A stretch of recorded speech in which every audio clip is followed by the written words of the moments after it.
Hello everyone, I am Tathagat Avtar, currently second year MBBS student at AIIMS New Delhi. अगर आपने इस video पर क्लिक करा है तो आपके मन में एक सवाल जरूर होगा कि मैंने 11th अपना पूरा वेस्ट कर लिया, क्या मेरा 12th के साथ अब सिलेक्शन हो सकता है नीट में? तो इस सवाल का जवाब ना आप खुद देना। पहले आप मेरी एक स्टोरी सुनो। मैंने अपना पूरा 11th वेस्ट कर लिया था। 12th के स्टार्टिंग महीने भी कुछ अच्छे नहीं गए थे, फिर भी मैंने 12th को अच्छे से करा, लक्ष्य के लेक्चर से करा और साथ में मैंने 11th के फिजिक्स यकीन से कंप्लीट करा और मैंने एंड तक बायो भी कंप्लीट कर लिया था और फाइनली नीट में मेरे 576 आया। हाँ, सिलेक्शन नहीं हुआ, पर मैंने केमिस्ट्री को बिल्कुल ही इग्नोर करा था, बायो में एनसीईआरटी रीड नहीं करा था। अगर आप इन गलतियों को ना करो और आप अपना केमिस्ट्री अच्छा कर लो और बायो की एनसीईआरटी रीडिंग अच्छी कर लो तो शायद आपको पता चल रहा होगा कि आप 60-70 मार्क्स इजिली इंप्रूव कर लोगे और आपका सिलेक्शन हो जाएगा। तो अब आपको विश्वास हो गया होगा कि सिलेक्शन तो हो सकता है 12th के साथ, बट अब करना कैसे है इस वीडियो में हम डिस्कस करेंगे। वो एग्जैक्टली मैं आपको रोड मैप दूंगा जो आप 11th को 12th के साथ कंप्लीट कर सकते हो और आप अपना सीट सिक्योर कर सकते हो। तो बिना टाइम वेस्ट किए हम वीडियो पे आते हैं। तो आपको अभी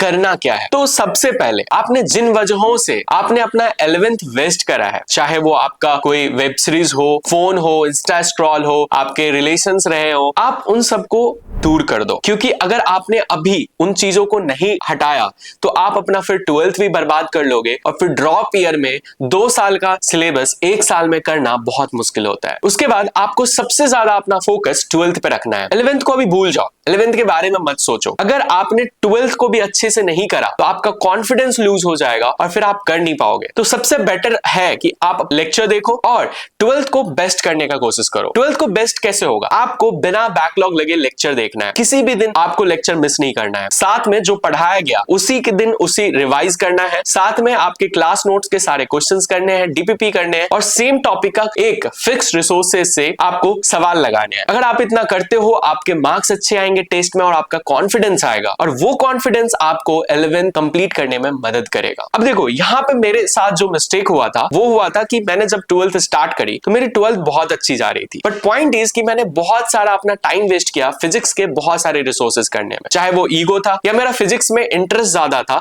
जिसकी वजह से मैं बहुत सारे रिसोर्सेज फॉलो करता था। अगर मैं चाहता तो उन टाइम्स को सेव करके मैं केमिस्ट्री और बायो के एनसीईआरटी रीडिंग पे लगा सकता था और मैं सेलेक्ट हो जाता, बट ऐसा मैंने नहीं किया। इसीलिए मैं आपको कह रहा हूं कि आप एक फिक्स्ड रिसोर्सेज से सिलेबस कंप्लीट करना। फिक्स्ड रिसोर्सेज कौन से हो सकते हैं? आपको सबसे पहले क्लास नोट्स करने, साथ में आपको एक मॉड्यूल करना है और साथ में अगर मॉड्यूल नहीं करना तो आप डीसी पांडे कर लो। मैं वैसे आपको मॉड्यूल बोलूंगा क्योंकि आपका ये टाइम सेव करेगा। साथ में नीट और जेईई का पीवाईक्यू कर लो, ये इनफ है। इससे ज्यादा आपको कोई भी बुक में नहीं जाना। ये फिक्स रिसोर्स कर लो और उसके बाद जो भी टाइम बचेगा आप 11th पे दो। अब देखो, आपकी लाइफ मैं नॉर्मल स्टूडेंट से कंपेयर नहीं कर सकता क्योंकि ऑलरेडी आप अपना 11th बर्बाद कर चुके हो। तो मैं ये उम्मीद करूंगा कि आप उनसे ज्यादा मेहनत करो। आपको उनको कंपीट करना है जिनका 11th अच्छा है। तो ये मैं मान के चलता हूं कि आप करीब 12 से 14 घंटे आप दिन के पढ़ रहे होंगे, जिसमें से आपका 4 घंटा क्लास में जाएगा और बाकी बचे आवर्स आपके सेल्फ स्टडी के हैं। उसमें से आप 6 घंटे आप 12th को दोगे। आप 2 to 2 आवर्स पर डिवीजन कर सकते हो सब्जेक्ट के हिसाब से।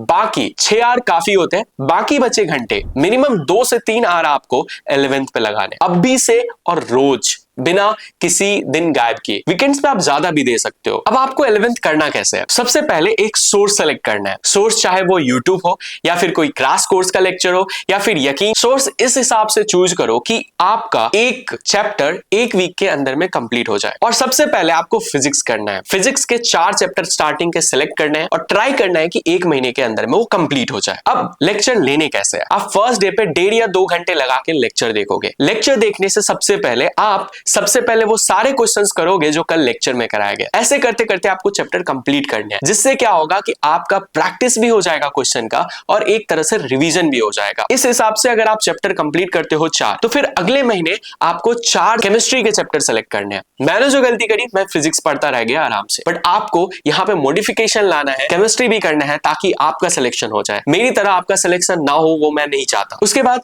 सेम चीज आप केमिस्ट्री के साथ करोगे। अभी बायो की टेंशन नहीं लेनी है। अगर आप ऐसे 4-4 करते जाते हो तो आपका दिसंबर एंड तक सिलेबस कंप्लीट हो जाएगा। अगर मान लो बीच में अप्स एंड डाउन आए भी तो हो सकता है कुछ चीजें रह जाए, तो आपको वो जनवरी मिड तक कंप्लीट कर लेना है। उसके बाद फिर आपको बायो करना है। बायो में क्या है कि बायो 11th का ह्यूमन फिजियो वाला पार्ट कंपैरेटिवली आसान है, तो उसके लिए आपको लेक्चर्स नहीं भी लोगे चलेगा, सीधा एनसीईआरटी रीड करो। बाकी हो सकता है कि आपको प्लांट फिजियोलॉजी में, एनाटॉमी में, इन सब चीजों में दिक्कत होगी तो उनके लेक्चर ले सकते हो। ट्राई करो कि वन शॉट से उसे निपटा दो। तो करीब 15-20 दिन के अंदर में ये आपका बायो का भी सिलेबस हो जाएगा और 12th के साथ में आपकी सिलेबस फिनिश हो चुकी होगी। अब क्या करना है, फेब से आपको 2 डेज के गैप पे आपको एक टेस्ट देना है। अभी फुल सिलेबस टेस्ट नहीं देना, आपको पार्ट वाइज देना है ताकि आपका एक एक चैप्टर स्ट्रांग हो पाए, क्योंकि नीट में कब कौन से चैप्टर से ज्यादा वेटेज आ जाए किसी को कुछ भी नहीं पता। आपको हर एक चैप्टर उतना ही स्ट्रांग करना पड़ेगा। इसके लिए आप पार्ट सिलेबस दोगे, भर के दोगे 2 दिन के गैप पे। मार्च में आपको क्या करना है, 1 डे के गैप पे देना है। उसमें से आधे आप दो पार्ट सिलेबस, आधे दो आप फुल सिलेबस। उसके बाद अप्रैल में क्या करना है, आपको रेगुलर देना है और फुल सिलेबस देना है। अगर आप इतना करते हो तो आपका 11th और 12th साथ में अच्छा हो जाएगा। अब आप बोलोगे कि मैंने बोल तो दिया, करना मुश्किल है। ऑब्वियसली मुश्किल है बट नामुमकिन नहीं है। अगर आप ऐसा करोगे तभी हो पाएगा। दूसरा मेथड भी नहीं है ना, आप पहले 12th कंप्लीट करो फिर आप जाके 11th में करो। जब तक 11th करोगे 12th भूल जाओगे, रिवीजन कब करोगे? यही एक मेथड है जो आपको 12th के साथ 11th कंप्लीट करा के विथ रिवीजन देगी। मुश्किल होगा, नींदें खराब होगी, बट यही एक चीज है जो आपको सिलेक्शन तक ले जाएगी। बस मेहनत करते रहो और खुद पे भरोसा करके इतना करो, आपका सिलेक्शन हो जाएगा। इस वीडियो में इतना ही। नेक्स्ट वीडियो आपको किस टॉपिक पे चाहिए मुझे जरूर बताना। फिर मिलेंगे कभी और किसी और वीडियो में, तब तक के लिए बाय।